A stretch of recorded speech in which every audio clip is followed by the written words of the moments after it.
So I was listening to Mel speaking when we started out, and there was two things that really got my energy flowing. The first thing was, he says he went to an island to this retreat, to kind of clear his mind, and then he found the island was his passion, and he also found his love. And when he was saying that moment, when he found his love, I don't have my glasses on, so I couldn't really see. I was coming closer up the middle aisle. I'm like, what's he saying? And he goes, and I found my love. And he starts pointing at me. I'm like, shit! And I book over to the side, and I'm sitting there like, very interesting. So that got my heart racing. The second thing, ever go to Barnum Bailey Circus right here at Madison Square Garden? What are they charging for a ticket now? What was your experience? The lady in the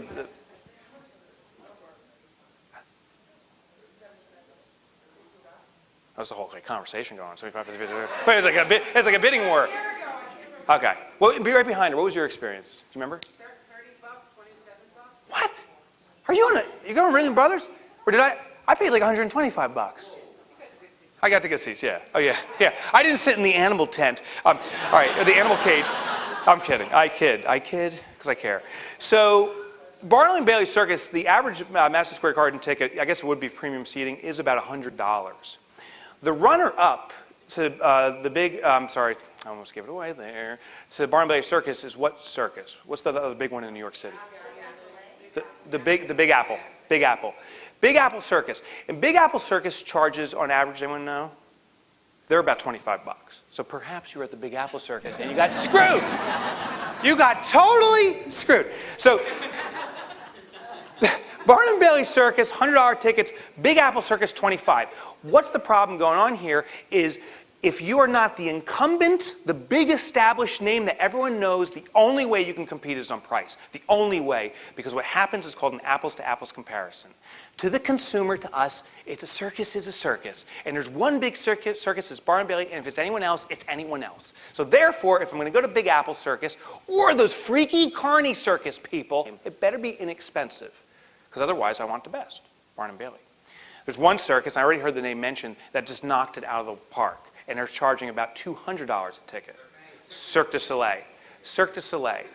Cirque du Soleil recognize that if they are apples to apples, and they're the circus of the sun, no one's going to go, because Barnum Bailey's the circus. But if they put a new spin on it and a new label, and they're perceived as apples to lemons, now they'll get consumed, and prices become relevant. We'll pay a premium for it. The actual strategy, there's a book, great book called The Blue Ocean Strategy. If you haven't read that book, I will just tell you some of the secrets that they revealed about Cirque du Soleil in there. How did they do this? First of all, they assigned a unique label. That's the most important thing to you. Don't be an accountant one more damn day. I used to be a computer guy. Don't be the computer guy one more day. Because in the consumer's mind, when I came into a meeting selling computer services, they say, well, I already have a computer guy. How are you different? Because you're just a computer guy. So the only thing they'd ask is, like, do you charge less? Are you cheaper? And I knew, and you know, I had all these certifications, how capable you are, I knew how capable I was, all this training. I could blow the other guy out of the water. But to the consumer's perspective, it's another freaking computer guy. He better be cheaper. That's the day I recognized I got to change my name.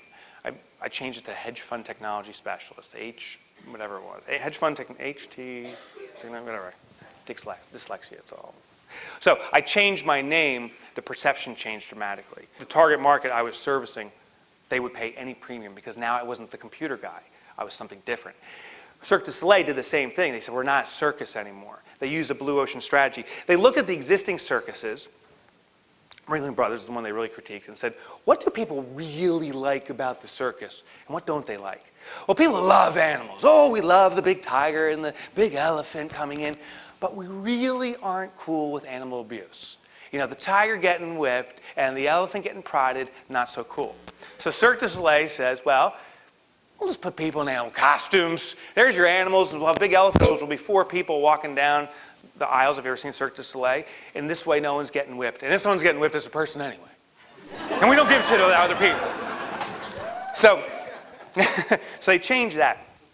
They also noticed Ringling Brothers was famous for the 3-ring circus, and no one could pay attention to all the stuff that's going on. So they said we just have to have a center stage. Stage. And they put it on the stage. Third thing they noticed is people really, really don't like clowns. After all, surprise, the clowns do freak us out. And they said, no clowns at our show. Those 3 changes, and a couple others actually. Cirque du Soleil had a different label, new name. They use a French name. It's actually found in Montreal, right north of us. And then they had a different deliverable, and they were seen dramatically differently. And people will pay a premium. For you to get started in your business today, start with just changing your name, because that will invoke this thing. People saying, what do you do? And that gives you the opportunity to explain your differentiator. If you say I'm an accountant, or I'm a lawyer, or I do online training or whatever like that, people are like, oh, I know someone that does that already. Are you cheaper? If you say, I was actually working with a writer, a ghostwriter. There's a million ghostwriters out there. I said, you're a collaborative author. New name. They said, so they came to her, and ghostwriters get paid like nothing, a penny a word. And she got approached, and she said, for the first time, she goes, I'm a collaborative author. And the client came back and said, what's that? She outlined her differentiator, and she was able to dictate a premium. She got a lot more money. It all starts with changing a label. No more apples to apples. Become the lemon. Lemons are good.